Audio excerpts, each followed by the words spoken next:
My parents brushed it off as just a get-together when I wasn't invited to my sister's engagement party. So I took off on a solo trip instead. A few hours later, my phone wouldn't stop buzzing. My jaw hit the floor, and my heart sank straight into my stomach. I found out my own sister, my only sister, was getting engaged, by seeing photos of her party decorations being set up on Instagram. Can you even imagine that kind of betrayal? Let me explain. I didn't get an invitation. No call, no text, nothing. I was just scrolling through my cousin Heather's Instagram story at 8 p.m. on a Thursday night when I saw it. There, in my parents' backyard, were white string lights draped over the pergola Dad built last summer. Tables covered in blush pink linens. A huge banner, sparkling in gold cursive, that screamed, "She said yes." My sister, Madison, was apparently getting engaged. And everyone knew about it. Everyone, except me. I just stared at my phone. It felt like an hour, but it was probably only 3 minutes. With every passing second, a cold, hard knot tightened in my stomach. I called my mom immediately. "Oh, honey," she answered, her voice dripping with that particular tone she uses right before she's about to gaslight me. "It's just a small get-together, very casual. We didn't want you to feel obligated to come all the way from the city." The city? I live 45 minutes away, guys. Not across the country. Not even in another state. A get-together? I repeated, my voice flat. Yes, just close family and a few friends. Nothing formal. Madison specifically said she wanted to keep it low-key. The thing about liars? They forget their own lies. I could literally see the professional photographer's equipment in Heather's next story. And the catering van from Marcello's, the most expensive Italian restaurant in our entire county, was parked right there in the driveway. Right. Low-key. Got it. Sweetheart, don't be dramatic about this. And there it was. That word. Dramatic. It had followed me my entire life. Anytime I expressed hurt, disappointment, or anger, I was being dramatic. Madison got the bigger bedroom because she was older? I was dramatic for crying about it. They paid for her entire sorority fees but told me community college built character? Dramatic for questioning the fairness. Madison wrecked Dad's car, and he bought her a brand new one while I was still riding the bus at 19. Oh, you guessed it. Dramatic for pointing out the double standard. I hung up. Without saying goodbye. My hands were shaking, but a new kind of fire was starting to burn in my chest. A fire of resolve. If I was going to be excluded from family events, I might as well make it worth their while. I opened my laptop and pulled up a travel website. Within 90 minutes, I had booked a flight to Portland, Oregon. I'd always wanted to see the Pacific Northwest. My college friend, Jenna, had moved there years ago and constantly sent me photos of waterfalls, forests, and quirky coffee shops. She'd been begging me to visit forever. Around 11:30 p.m., I texted her, "Are you free this weekend?" "I'm coming to Portland." Her response came in seconds, "OMG, yes." "What's the occasion?" "Family drama." "I'll explain when I see you." I didn't sleep much that night.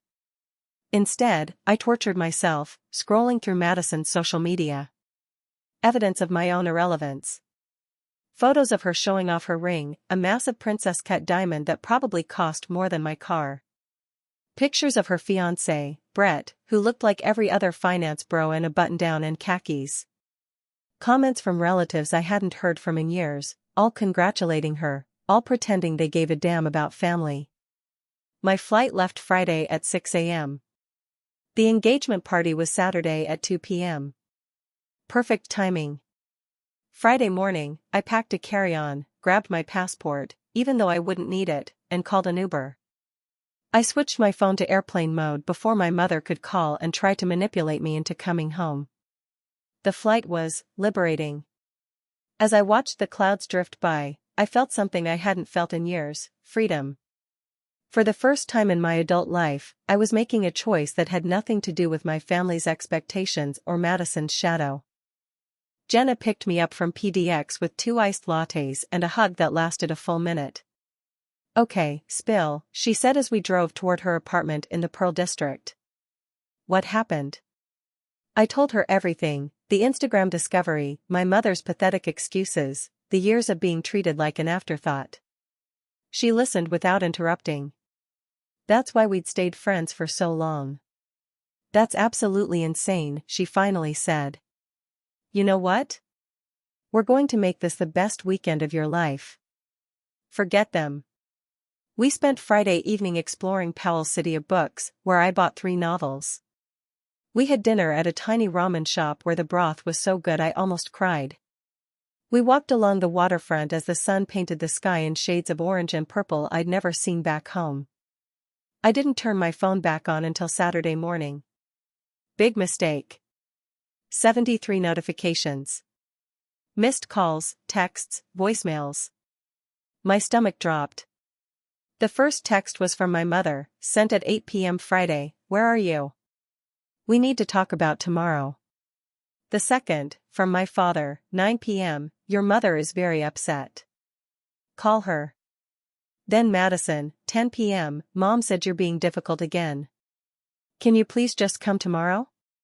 It would mean a lot." Would mean a lot, the sheer audacity. I ignored them all. Jenna and I had breakfast at a cafe with the fluffiest pancakes imaginable. We planned our day: Multnomah Falls, the Japanese garden, maybe some vintage shops. I was determined to stay off my phone. That lasted about 3 hours. At 2:15 p.m. Pacific Time, right when the engagement party would be starting back home, my phone began vibrating nonstop. I was standing at the base of Multnomah Falls, surrounded by tourists and the roar of cascading water, and my pocket wouldn't stop buzzing. I pulled it out. 42 new messages in the family group chat, just in the last 15 minutes. Madison, "Where is Nora?" Mom, "I'm sure she's just running late." Aunt Carol, "I haven't seen her car outside." Dad, "She's not coming." Madison, "What? Why not?" Mom, "She's being unreasonable." "Don't worry about it, sweetheart. Today is about you." Then the private messages started flooding in. Cousins, aunts, uncles, even family friends I barely knew. Everyone suddenly cared about my whereabouts. "Heather, are you okay? Your mom looks really stressed." "Uncle Paul, did something happen? Your parents seem off." "My grandmother, whom I love dearly, sweetheart, where are you? I wanted to see you today." That last one stung. Grandma Ruth was the only family member who'd ever treated Madison and me equally. She'd be disappointed, but she'd understand once I explained. I didn't respond to anyone. Instead, I took a photo of the waterfall, the mist creating tiny rainbows in the afternoon light. I posted it to my Instagram story with the location tagged. Sometimes the best decisions are the spontaneous ones. Then I silenced my phone completely and slipped it back into my pocket. Jenna noticed my expression. "Family losing their minds completely?" she grinned. "Good. Let them." We spent the afternoon hiking, breathing in the fresh scent of pine and moss.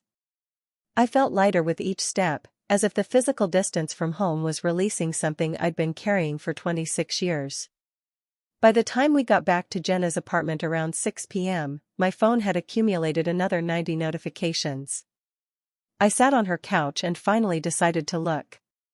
Before diving into the messages, I ordered Thai food from a place Jenna recommended. Pad CEW with extra broccoli. Comfort food felt necessary for whatever digital nightmare awaited me. Jenna poured us both generous glasses of Pinot Noir and settled in beside me, clearly ready for the show. "Want me to read them out loud?" she offered, like a dramatic reading. "Please don't," I said, a bitter laugh escaping me. "I might actually throw this phone out the window." "Fair enough," she said. "But I'm here if you need moral support or someone to tell you you're not crazy." I appreciated that more than she knew. Growing up, I'd spent years questioning my own Perception of reality. Was I too sensitive? Was I imagining the favoritism? Was I making mountains out of molehills? Having an outside perspective, someone who wasn't drowning in the family dysfunction, made all the difference. The family group chat had dissolved into chaos. Madison, is she seriously on vacation right now, during MY engagement party? Mom, let's not make this about Nora. Please, everyone, focus on celebrating. Aunt Carol, I mean, it is a little strange that she's not here. Cousin Mike, she posted a story from Oregon. Looks like Multnomah Falls. Madison, Oregon? She flew to Oregon instead of coming to my party? Dad, that's enough. Everyone, drop it. But they didn't drop it. The messages continued, getting progressively more dramatic. My cousin Sarah, okay, but why wasn't Nora invited in the first place? I'm confused. Aunt Linda, she was invited. She just chose not to come. Sarah, that's not what I heard. Someone told me she found out about this from Instagram. The group chat went silent for exactly 4 minutes. Then my mother, can we please discuss this privately? This is Madison's special day. But the damage was done. Other relatives started asking questions in the chat. Asterisk, why didn't I know about the party? Was there a family fight? What was going on? Asterisk, my private messages were worse. Madison had sent me 15 texts, each one more unhinged than the last. You're so selfish. This is my day, and you're making it about you. Everyone is asking where you are, and it's humiliating. Brett's family thinks we have drama. I can't believe you do this to me. You've always been jealous. Mom and Dad are so disappointed. You're ruining everything. That last message made me laugh out loud. I was ruining everything by not attending a party I wasn't invited to. The mental gymnastics were Olympic level. I showed Jenna the messages. She read through them, her expression shifting from amused to genuinely angry. This is insane, she said. She's literally blaming you for ruining a party you were deliberately excluded from. Does she even hear herself? Madison has never been great at self-reflection, I admitted. None of us are, really. It's a family trait. Still, this is next-level delusion. You were making it about you, Jenna scoffed. When they literally hid an engagement party from you? The cognitive dissonance is astronomical. The Thai food arrived. We ate in relative silence for a few minutes while I continued scrolling. There were texts from people I hadn't heard from in literal years, suddenly very concerned about my well-being and my relationship with my family. My mother's best friend, Karen, hi, sweetie. Your mom is really upset. Maybe you should call her. My father's brother, Uncle Richard, who lived in Florida and never called, family is important, Nora. Don't throw it away over pride. Even my high school friend Tiffany, who was friends with Madison on Facebook, hey girl, heard there's some family drama. Hope you're okay. Let me know if you want to grab drinks and talk. The thing about family crises is that they bring out everyone's opinions about situations they don't fully understand. People who'd never witnessed the decades of subtle favoritism, who hadn't been there for every Christmas where Madison's gift outweighed mine by a factor of 3, who didn't know about the college fund that mysteriously only covered one daughter's education. They saw a girl skipping her sister's party and assumed she was being petty. You know what's wild? I said to Jenna between bites of noodles. Half these people have no idea what actually happened.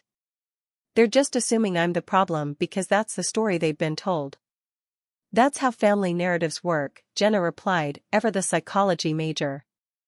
Whoever controls the narrative controls how people perceive the situation. Your mom has probably been crafting this difficult daughter narrative about you for years. She was right. Growing up, any time I questioned something or stood up for myself, I was labeled difficult. Dramatic, too sensitive. Madison could throw a tantrum, and it was because she was passionate. I could express mild frustration, and suddenly I was overreacting.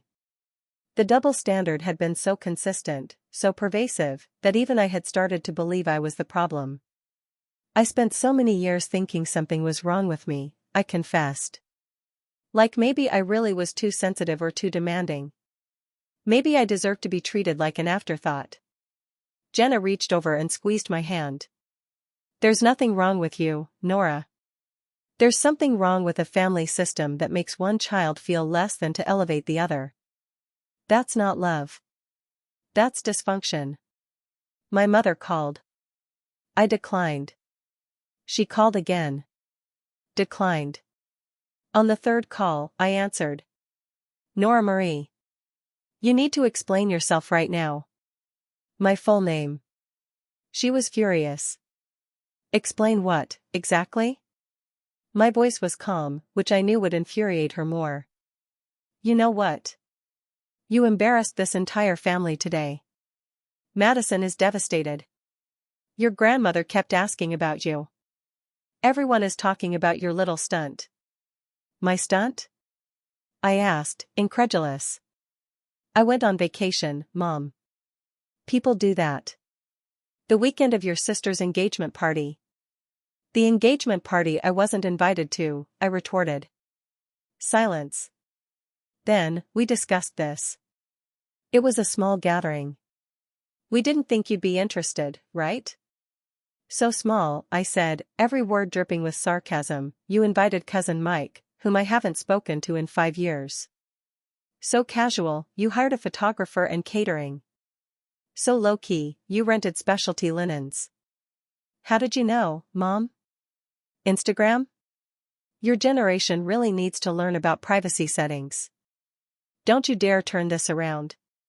You deliberately missed your sister's celebration out of spite.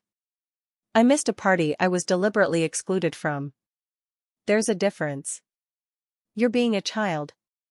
I'm being an adult who refuses to accept crumbs of affection from a family that's made it very clear where I rank. I could hear my father's voice in the background, saying something I couldn't make out. Your father wants to talk to you, Mom said. I don't want to talk to him. Nora, I hung up. My hands were shaking, but not from fear or sadness. From anger. From years of suppressed frustration finally boiling over.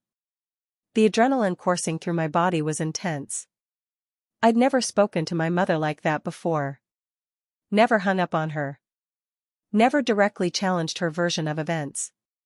My heart pounded in my chest like I'd just run a marathon. Holy cow, Jenna breathed. Did that actually just happen? I think I just blew up my entire family, I said, a little stunned. No, she corrected firmly. You just stopped letting them blow up your sense of self-worth. There's a difference. I wanted to believe her. Part of me did. But another part, the part that had been conditioned for 26 years to prioritize family harmony over my own feelings, was screaming that I'd made a terrible mistake. That voice sounded a lot like my mother's. What if I'm being unfair? I asked quietly.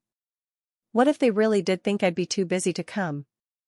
Jenna gave me a look that was equal parts compassion and exasperation. Nora, listen to yourself. You're trying to rationalize why it's okay that your family excluded you from a major life event. You're trying to make their bad behavior your fault. That's what they've trained you to do. She was right. But unlearning decades of conditioning wasn't going to happen in one evening. I knew intellectually that I deserved better treatment. Knowing it emotionally was harder. My phone buzzed again. This time it was a voicemail from my father. I put it on speaker for Jenna to hear. Nora, your mother is very upset right now. I think you need to apologize for the things you said to her. She's only ever tried to do what's best for you girls. This whole situation has gotten out of hand, and frankly, I expected better from you. You know how sensitive your mother is. Please call her back and make this right. Madison's engagement should be a happy time for this family, not a source of conflict. The message ended. Jenna and I stared at each other. Did he just ask you to apologize? She asked incredulously. Yep. For what? For accurately describing what they did to you. For upsetting Mom. Apparently, that's always been the cardinal sin in our house. Doesn't matter what she does, as long as nobody makes her feel bad about it. Your family dynamics are truly something else. I laughed, but it came out bitter. You should see us at Thanksgiving. It's like watching everyone tiptoe around a landmine, trying desperately not to set off Mom while she plays the martyr about cooking dinner that nobody asked her to cook. Does Madison see any of this? I don't know anymore. I used to think she was complicit, like she actively enjoyed being the favorite. But now I'm wondering if she's just as trapped in this as I am, just in a different way. Jenna handed me a glass of wine. You're not trapped anymore, though. You literally left the state. Physically, sure. Emotionally, I'm still right there in that living room feeling guilty for existing. We spent the next hour talking about family dynamics, trauma responses, and the particular hell of being the scapegoat child. Jenna shared some of her own experiences with her parents, who were divorced and used her as a messenger for years. We bonded over the shared experience of being parentified, therapized, and forced into roles we never asked for. Around 9 p.m., completely exhausted from the emotional roller coaster, I decided to take a bath. Jenna's apartment had a deep soaking tub, and she offered me some lavender bath salts and a scented candle. I locked myself in the bathroom and let the hot water ease the tension from my shoulders. In the quiet, with just the sound of water and my own breathing, I finally let myself cry. Not sad tears, exactly, more like release tears. Grief for the family I'd always wanted but never had. Anger at the years I'd spent trying to earn love that should have been freely given. Relief that I'd finally said something instead of swallowing it down like always. My phone sat on the bathroom counter face down. I could see the screen lighting up periodically with new notifications. Each flash felt like a tiny accusation. Asterisk, how dare you? Who do you think you are? Come back here and take your punishment like a good daughter, asterisk, but I didn't pick it up. For once, I let myself be unavailable. Let myself be unreachable. Let the chaos swirl without me at the center of it. When I finally got out of the bath, pruny and slightly dizzy from the heat, Jenna had made up her guest room with fresh sheets and left a glass of water on the nightstand. There was a post-it note on the pillow, "You're doing great. I'm proud of you. Get some sleep." I crawled into bed and checked my phone one last time before sleep. 214 notifications. The family group chat had exploded into a full-scale argument about favoritism, lies, and family dysfunction. Cousins were taking sides. Aunts were sharing their own stories of feeling overlooked. Uncle Paul had apparently brought up the time Dad loaned Madison $10,000 but refused to help him with a down payment. The whole facade was crumbling, and I hadn't even tried to tear it down. I just stopped holding it up. The next morning, I woke to find the notification count had climbed even higher. The family dysfunction had become the main topic of conversation. Jenna handed me a fresh coffee. "You're my hero right now. You know that, right?" I took a long sip. "I probably just made everything worse." "Or," she countered, "you finally stood up for yourself, and they can't handle it." My phone rang again. This time it was Madison. Against my better judgment, I answered. "How could you?" Her voice was thick with tears. "You've always hated me. Always been jealous. And now you're trying to ruin the happiest moment of my life." "Madison," I said, my voice steady. "I didn't even know about your engagement party until I saw it on Instagram. You want to talk about how I've ruined things? Let's talk about how you deliberately excluded your only sister from your celebration. Mom said you couldn't make it," she blurted out. "She said you had work. She said you had some big work presentation and couldn't get out of it, so there was no point in sending you an invitation." That stopped me cold. "What?" "She said you had some big work presentation and couldn't get out of it, so there was no point in sending you an invitation." I closed my eyes. Our mother, she had played us both. Lied to Madison about why I wasn't there, lied to me about it being a small gathering. Orchestrated the whole thing to avoid confrontation, never considering that the truth would come out. Madison, I said slowly. I didn't have a work presentation. Mom never told me about your party. I found out by accident. Silence on her end. Then, quietly, are you serious? Completely serious. I called her Thursday night after seeing Heather's Instagram story. She told me it was just a casual get-together and that you specifically wanted to keep it small. I invited 70 people, Nora. I wanted you there. You're my sister. The words hit differently than I expected. Madison and I hadn't been close in years, mostly because our parents had pitted us against each other our entire lives. But hearing the hurt in her voice made something crack inside my chest. She lied to both of us, I said softly. Why would she do that?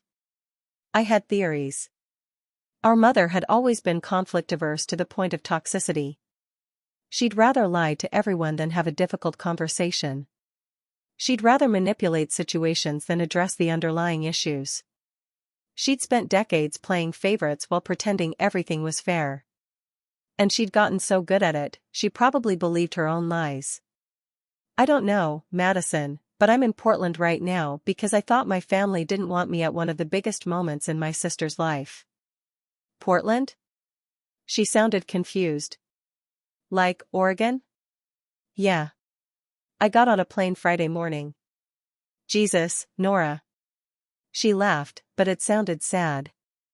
You really didn't know. I really didn't. We sat in silence for a moment, processing. Then Madison said something that truly surprised me. Mom's been doing stuff like this for years, hasn't she? Yeah, she has. I'm starting to realize how many times she's told me things about you that might not have been true. Like how you didn't want to go to my college graduation. I was never told about your college graduation, Mads. I found out about it afterward and thought you didn't want me there. Oh my God. Her voice cracked. What has she been doing to us? It felt like a dam breaking. All those years of manufactured distance, of misunderstandings and hurt feelings, and our mother had been at the center of it all. I'm sorry I wasn't there today, I said, genuinely. I would have come if I'd known. I'm sorry too, she said. For believing her. For not reaching out directly. What happened to us? I asked. We used to be close. Mom happened to us, Madison said bitterly. And I think it's time we did something about it. After we hung up, I felt exhausted, but also strangely hopeful. Madison and I made plans to meet for dinner the following weekend. Just the two of us, no parents involved.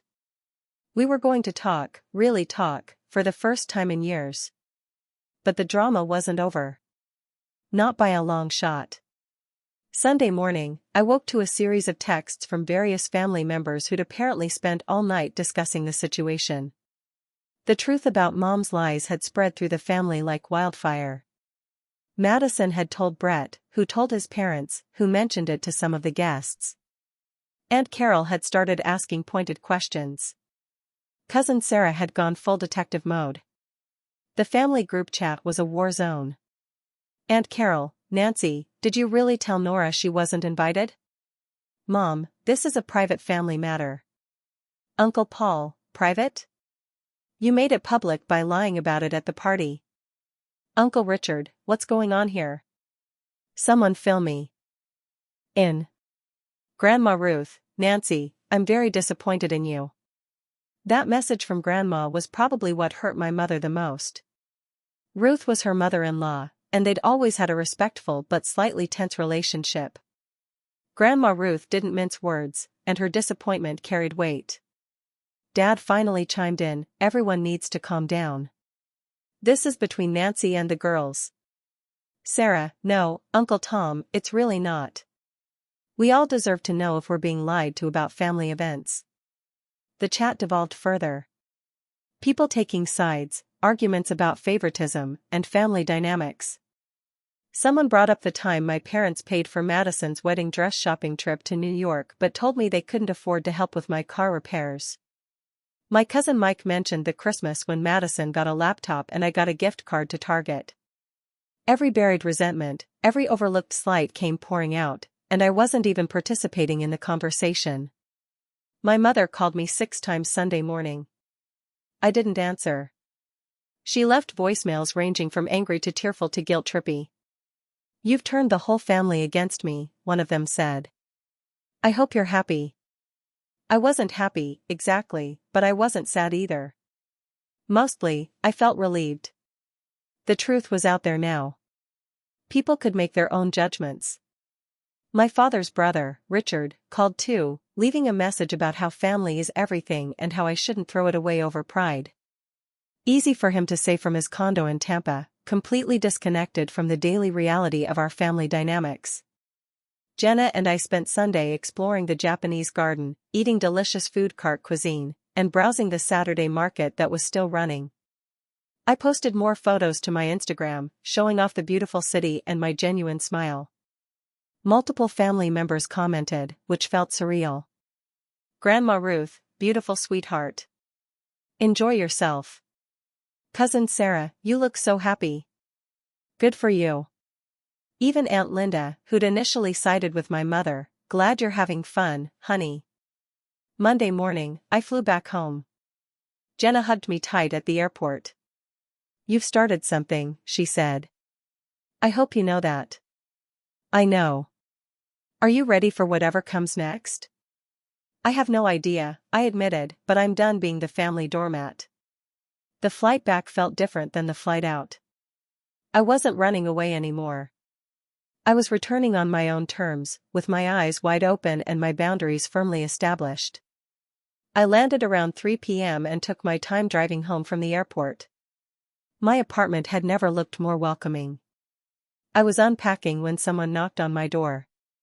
Madison stood in the hallway, holding 2 coffees from my favorite shop. "Can we talk?" she asked. We sat on my couch and talked for 3 hours. She apologized for years of going along with our parents' favoritism, even when she knew it was wrong.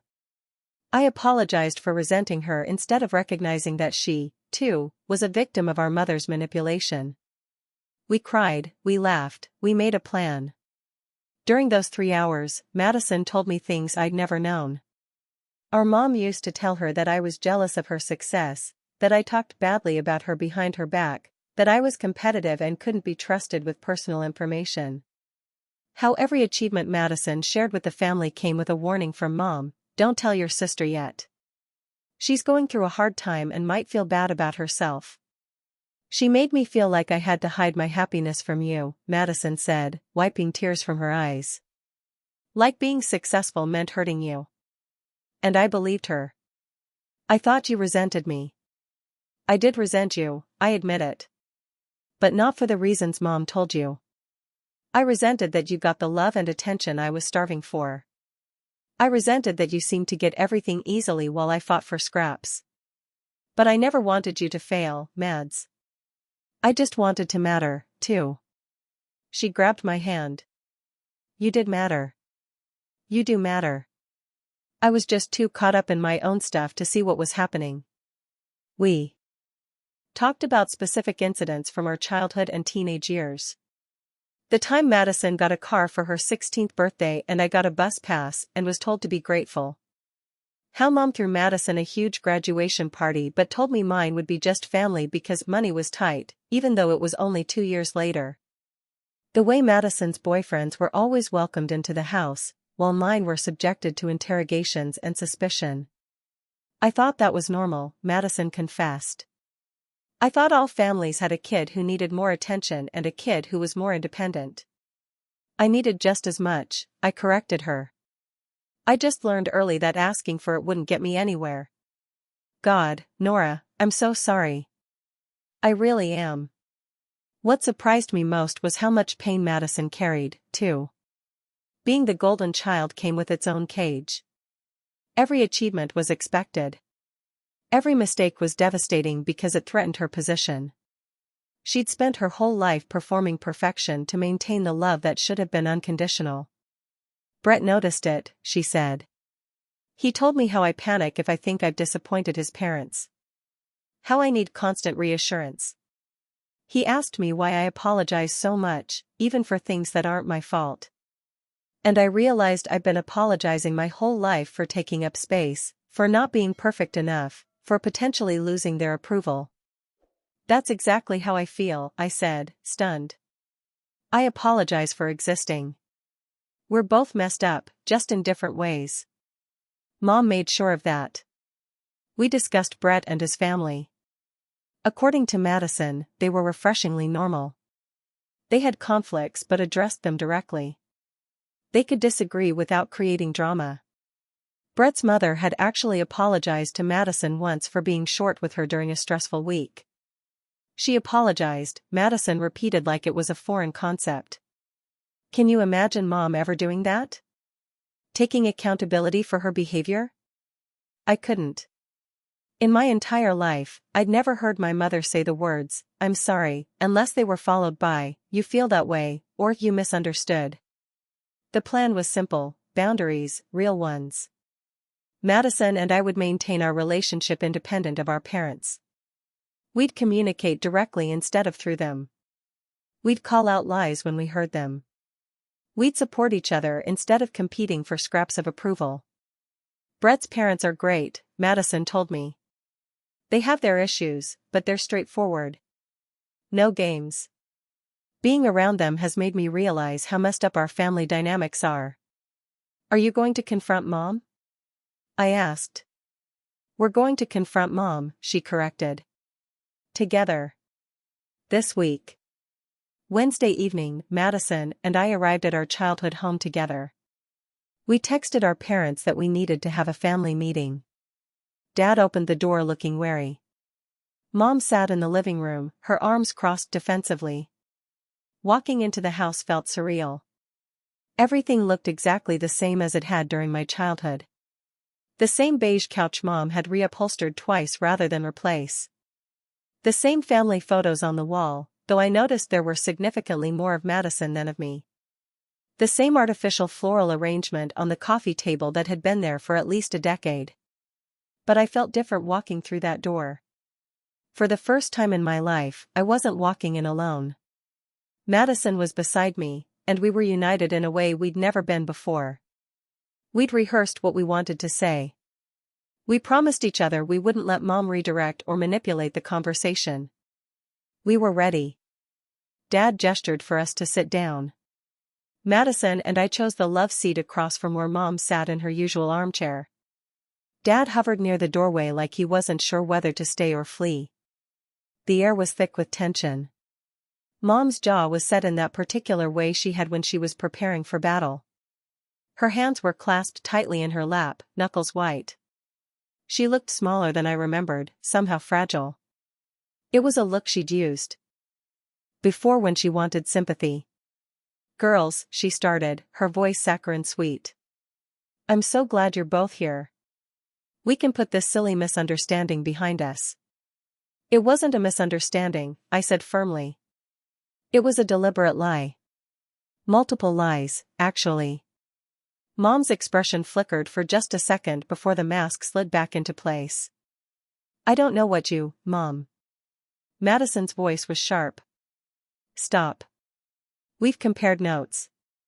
We know what you did. That's when Mom's face changed. The sweetness evaporated, replaced by something colder. I see. You two have been talking about me behind my back, ganging up on your mother. How lovely. We've been sharing our experiences, Madison corrected. Experiences that don't match up with the stories you've been telling us about each other for years. I pulled out my phone and opened my notes app where Madison and I had documented everything we wanted to address. Having it written down felt important, like evidence we could reference when Mom tried to gaslight us. Let's start with the engagement party, I began. Mom, you told me it was a small, casual get-together. You said Madison wanted to keep it low-key. You specifically said there was no point in inviting me. And you told me, Madison interjected, that Nora had a major work presentation and couldn't make it. You said you'd already asked her, and she declined. Mom opened her mouth, then closed it. I could see her calculating which lie to commit to. You lied to both of us, I continued. You deliberately kept me away from Madison's celebration and told her I didn't want to be there. Why? I was trying to protect you both. Mom said, her voice rising. Nora, you always get so upset when Madison has good news. I didn't want you to feel bad about yourself. And Madison, you've worked so hard for your happiness. I didn't want your sister's jealousy to ruin your special day. There it was. The narrative she'd constructed. I was jealous. Madison needed protection from me. Mom was just trying to keep the peace. That's not true, I said quietly. I've never been jealous of Madison's happiness. I've been hurt by the constant message that her happiness matters more than mine. Madison pulled out her own phone. I made a list, too. Want to hear it? What followed was one of the most difficult conversations of my life. We laid out everything. The lies about the engagement party. The years of favoring Madison while making me feel less than. The way she had manipulated both of us into believing the other didn't care. Mom tried every tactic in her playbook. Denial. That's not how it happened. Deflection. You're both being too sensitive. Victimhood. I've sacrificed everything for you girls. Guilt. This is how you repay me? But Madison and I stood firm. We'd practiced. We'd prepared. We didn't let her derail the conversation. Dad mostly stayed quiet, which spoke volumes. He'd enabled her behavior for decades by refusing to intervene. His silence was its own form of complicity. Finally, Mom broke down crying. I just wanted to keep the peace, she sobbed. So, you lied to us instead, Madison said, her voice flat. And created fights that didn't need to exist. You made us strangers to each other, I added. Do you understand that you destroyed our relationship to avoid your own discomfort? The conversation ended with us laying out our boundaries. We'd maintain contact with our parents, but on our terms. No more surprise visits, no more guilt trips, no more triangulation. If they wanted a relationship with us, it would be based on honesty and respect. Mom didn't take it well. She accused us of ganging up on her, of being ungrateful, of breaking her heart. But we didn't back down. As Madison and I left together, Dad followed us to the driveway. Your mother loves you both, he said quietly. She just doesn't know how to show it in healthy ways. Then maybe she should learn, Madison replied, her voice firm. Because we're done accepting unhealthy love as good enough. In the weeks that followed, things shifted. Some family members reached out to apologize for enabling the dysfunction. Grandma Ruth took Madison and me out to lunch and told us she was proud of us for standing up for ourselves. Cousin Sarah started her own journey of setting boundaries with her parents. My relationship with Madison grew stronger than it had been since we were kids. We texted daily, had dinner weekly, and started planning a real vacation together, one we both knew about in advance. My mother struggled. She sent passive-aggressive texts and tried to recruit family members to her side, but most people saw through it. The more she tried to play the victim, the more obvious her manipulation became. 3 months after the engagement party that wasn't, Madison got married. It was a beautiful ceremony at a vineyard, filled with genuine joy and no underlying tension. Mom and Dad attended but behaved themselves, knowing they were on thin ice. During her reception speech, Madison did something unexpected. She thanked me specifically. To my sister Nora, she said, raising her glass, who taught me that sometimes the most loving thing you can do is refuse to accept less than you deserve. Your trip to Portland changed everything, and I'm grateful. The room erupted in applause. Several people came up to me afterward to say they'd heard the story and admired my courage. One of Brett's groomsmen even asked for my number, which was a pleasant surprise. But the best moment came later that night when Madison and I stood outside the venue, looking at the stars. "I almost lost you," she said softly, because I believed her lies instead of trusting my own sister. "We found our way back," I replied. "That's what matters." "Promise me something," Madison said.